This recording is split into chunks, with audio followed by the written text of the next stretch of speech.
பெருமாளுக்கு பாடப்படுகின்ற திருப்பல்லாண்டு பாடல் பிறந்த கதை தெரியுமா? மதுரையை ஆண்ட வல்லபதேவ பாண்டிய மன்னனுக்கு இறந்த பின்பு முக்தி கிடைக்க என்ன செய்ய வேண்டும் அப்படிங்கிற சந்தேகம் ஏற்படுது. இந்த சந்தேகத்தை தீர்த்து வைக்கிறவங்களுக்கு பொற்கிளி பரிசாக வழங்கப்படும் அப்படின்னு அறிவிக்கிறாரு. ஆண்டாளோட வளர்ப்பு தந்தையான பெரியாழ்வாரோட கனவில் தோன்றிய பெருமாள் மதுரை சென்று மன்னரோட சந்தேகத்தை தீர்த்து வைத்து பொற்கிளியை பரிசாக பெற்றுவா அப்படின்னு சொல்றாரு. அரங்கனோட ஆணையை ஏற்று மதுரை சென்று சமயவாதத்தில் வெற்றி பெற்று மன்னரோட சந்தேகத்தை தீர்த்து வைக்கிறாரு பெரியாழ்வார். பொற்கிளியை பரிசாக பெற்றுவிட்டு மன்னர் கொடுத்த பட்டத்து யானை மீது அமர்ந்து வராரு பெரியாழ்வார்.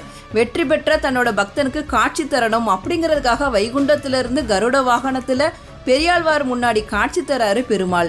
நம்மளா இருந்தோம்னா பெருமாள் முன்னாடி வந்தோன்னா அதை கொடு இதை கொடு அப்படின்னு சொல்லிட்டு வேண்டுவோம்.